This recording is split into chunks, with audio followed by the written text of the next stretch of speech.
Hi hello welcome to Nimmi creations. இன்றைக்கி நம்ம வீடியோவில் ஆடத்தொடா இலைகளை பயன்படுத்தி எப்படி ஆடத்தொடா சிரப் செய்கிறது அப்படின்னு பார்க்கலாங்க. இது சளி இருமல் இருக்கவங்களுக்கு ஒரு நல்ல ஒரு மருந்து. சளி இருமலை கரைச்சி அதை வெளியேற்றிடும்.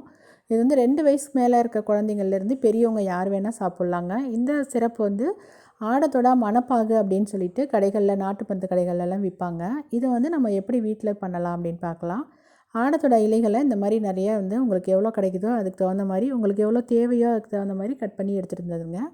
ஆடத்தோட இலையை ஐடென்டிஃபை பண்ணுறது ரொம்ப ஈஸிங்க. இந்த மாதிரி தான் இருக்கும், குச்சி குச்சாக இருக்கும். ஒரு 3 அடி 4 அடி மட்டும்தான் இந்த செடி வளரும். இது நல்லா நீர்ப்பாங்கான இடம் பக்கத்தில், ஆற்று பக்கத்தில், இல்லை இப்போ சாதாரணமான தரிசு நிலம் பக்கத்தில் எல்லாம் கூட இது நிறைய நம்ம பார்க்க முடியும்.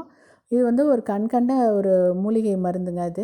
இது அந்த காலத்துலேருந்தே சித்தர்கள் பயன்படுத்தின மூலிகைகளில் ரொம்ப முக்கியமானதில் இந்த ஆடத்தொடாவும் ஒன்று. சளிக்கு இதை விட ஒரு நல்ல மருந்தே கிடையாது.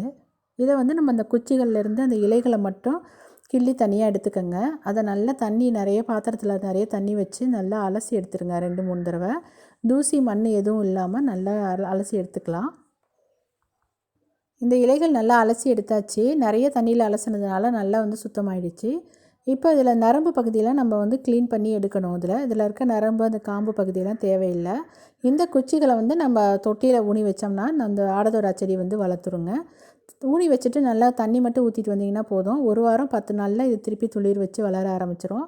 வீடுகளில் ஆடத்தொடா இலை இருக்கிறது ரொம்ப ரொம்ப நல்லது. இந்த இலைகள்லாம் நம்ம இப்போ நரம்பெல்லாம் எடுத்து க்ளீன் பண்ணலாம்.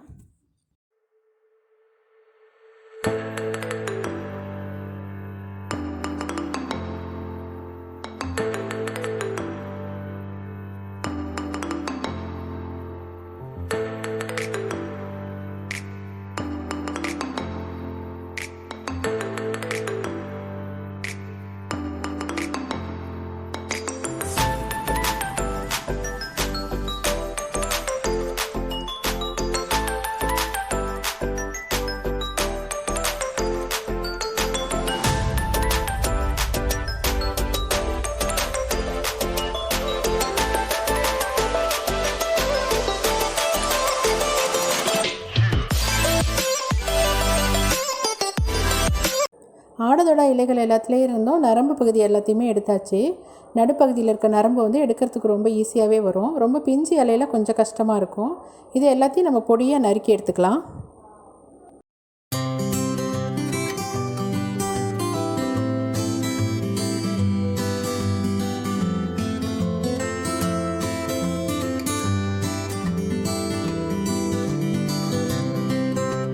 நறுக்கி எடுத்து வச்சுருக்கிற அந்த ஆடத்தொடா இலைகளை ஒரு அடிகனமான பாத்திரத்தில் சேர்த்துக்கோங்க. இது ஒரு 200 கிராம் அளவுக்கு இருக்கும் இந்த இலைகள். நம்ம 100 கிராம் அளவுக்கு இலை எடுக்கிறோம் அப்படின்னா அதுக்கு 8 மடங்கு, அதாவது 800 மில்லி தண்ணி ஊற்ற வேண்டியிருக்கும். இப்போ நான் 200 கிராம் அளவுக்கு எடுத்துருக்கிறதுனால கிட்டத்தட்ட ஒரு 1.5 லிட்டர் தண்ணி இதில் ஊற்றிக்கிறேன். இந்த 1.5 லிட்டர் தண்ணி நல்லா கொதித்து 200 ml அளவு ஆகிற அளவுக்கு சுண்டி வரணும். 1.5 லிட்டர் தண்ணி 200 மில்லி ஆகிற வரைக்கும் சுண்டி வரணும். நம்ம ஸ்டவ்வில் வச்சு மிதமான சூட்டில் இதை நல்லா கொதிக்க வைக்கணும். மூடி போடக்கூடாது, திறந்து வச்சு தான் இது நல்லா கொதிக்க வைக்கணும். இந்த பாத்திரத்தை நம்ம ஸ்டவ்வில் வச்சு மிதமான சூட்டில் நல்லா கொதிக்க வைக்கலாம். இது கொதித்து தயாராகிறதுக்கு ஒரு 20 நிமிஷம் ஆகும். ஏன்னா நம்ம 1.5 லிட்டர் தண்ணி ஊற்றிருக்கோம். இதில் இந்த தண்ணி 200 ml சுண்டணும் அப்படின்னா பார்த்துக்கங்க எவ்வளோ நேரம் எடுத்துக்கொண்டு. இது பொறுமையாக செய்யக்கூடியதுங்க. நம்ம தீயை மிதமாக தான் வச்சுருக்கணும். ரொம்ப வேகமாக தீயை வச்சு செய்யும்போது அதோடய மருத்துவ குணமெல்லாம் மாறிடும். அதனால் மிதமான சூட்டிலே வச்சு நீங்கள் கலரிக்கிட்டே இருங்க. இதெல்லாம் நம்ம எப்போயோ ஒரு தடவை செஞ்சோம்னாலும் இதோட பலன்கள் ரொம்ப அதிகங்க. நாம் சாதாரணமாக இருமல் வந்துருச்சு அப்படின்னா ஒரு சிரப்பு வாங்கி குடிச்சிருவோம். ஆனால் அதெல்லாம் விட இது ரொம்ப நல்லது. ஆனால் நமக்கு தெரியாததுனால இதை பற்றின ஒரு பயம் இருக்குது. நம்ம சாப்பிட்டா ஒத்துக்குமோ ஒத்துக்காதோ அப்படின்னு. அதெல்லாம் எதுவும் இல்லைங்க. நார்மலாக இதை சாதாரணமாக உடம்பு இருக்கவங்க சாப்பிட்லாம். ரொம்ப அல்சர் புண்ணு, வாய் புண்ணு, வயிறு புண்ணு இருக்கிறவங்க மட்டும் இதை தவிர்த்தா போதும். இப்போ தண்ணி ஒரு 250 ml அளவுக்கு சுண்டி வந்துருச்சு. இதை நல்லா வடிகட்டி எடுத்துக்கோங்க. இந்த இலையெல்லாம் எதுவும் தேவையில்லை, அந்த தண்ணி மட்டும் இருந்துச்சுன்னா போதும். நம்ம இலையில் இருக்கிற சத்துக்கள்லாம் கிட்டத்தட்ட எல்லாமே அந்த தண்ணிக்கு வந்திருக்கும். இதை நல்லா வடிகட்டி எடுத்தாச்சு. இப்போ இது ஒரு 250 ml கிட்டத்தட்ட இருக்குது. நான் இப்போ இதில் ஒரு 200 ml அளவுக்கு வெல்லம் சேர்த்துக்க போகிறேன். நீங்கள் வந்து வெல்லமோ இல்லை வந்து கருப்பட்டியோ பனை வெல்லமோ இல்லை பனங்கல்கண்டு இப்படி எது வேணால் சேர்த்துக்கலாம். ஜீனி தவிர மற்ற இதில் வந்து நீங்கள் எது வேணால் சேர்த்துக்கலாம். தேன் கலக்கக்கூடாது. தேன் கலந்தோம்னா நம்ம கொதிக்க வைக்க முடியாது. அதனால் பனை வெல்லம், பனங்கருப்பட்டி இல்லை சாதாரண வெல்லம் இது எதுவாக இருந்தாலும் 200 கிராம் சேர்த்துக்கங்க. அப்போ தான் இது வந்து பாகு வரத்துக்கு சரியாக இருக்கும். நம்ம இந்த இலைகள் வந்து 200 கிராம் எடுத்திருக்கோம். அதனால் அதுக்கு போடுற வெல்லமும் வந்து 200 கிராம் இருக்கட்டும்.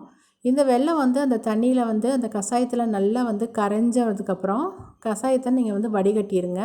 வடிகட்டிட்டு அதுக்கப்புறமா நம்ம வந்து பாகு கலரலாம். ஏன்னா வெல்லத்தில் வந்து மண், தூசி இதெல்லாம் இருக்கும். எப்படி தான் இருந்தாலும் வெல்லத்தில் கொஞ்சமாவது இருக்கும். அதை நம்ம வந்து சுத்தமாக வடிகட்டிடணும். இப்போ நான் ஸ்டவ்வில் வச்சுட்டு இப்போ வந்து திருப்பி நம்ம வந்து கலந்து விட்டுக்கிட்டே இருக்கணும். வெல்லம் நல்லா கரையட்டும். இந்த லாக்டவுன் சமயத்தில் வந்து நமக்கு வந்து நாட்டு மருந்து கடையை தேடி கண்டுபிடிச்சி நமக்கு வந்து இந்த மாதிரி ஆடத்தொடா மணப்பாகெல்லாம் வாங்க முடியாமலாம் நிறைய பேர் இருப்பாங்க. அவங்களுக்கெல்லாம் வந்து இந்த மாதிரி ஆடத்தொடா இலைகளை இப்போ நிறைய இடங்களில் வளர்க்குறாங்க.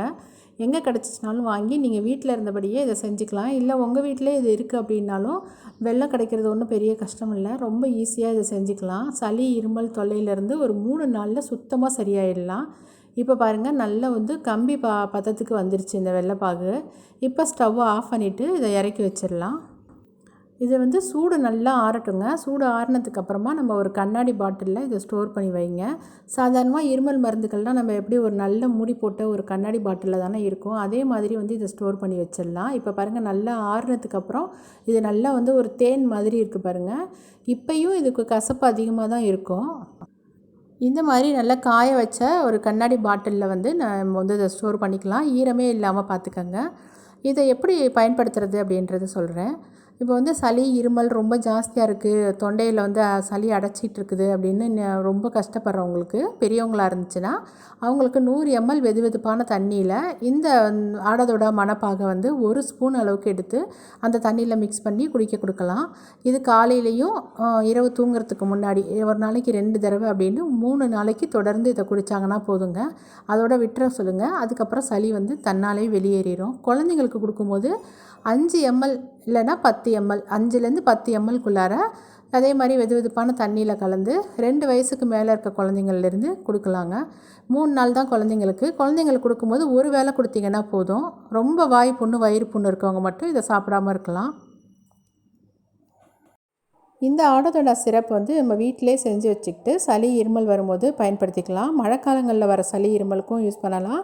இப்போ இந்த மாதிரி சூழ்நிலையில் நம்ம வெளியில் எங்கேயாவது போயிட்டு வந்துட்டு லைட்டாக சளி பிடிச்சிருச்சு அப்படின்னாலும் ரொம்ப பயமாக இருக்கும். இது மாதிரி செஞ்சு வச்சுட்டு நீங்கள் பயன்படுத்தி பாருங்கள். உங்களுக்கு இந்த வீடியோ பிடிச்சிருக்கு அப்படின்னா லைக் பண்ணுங்கள், ஷேர் பண்ணுங்கள். நிம்மி கிரியேஷன்ஸை சப்ஸ்கிரைப் பண்ணுங்கள். தேங்க்யூ.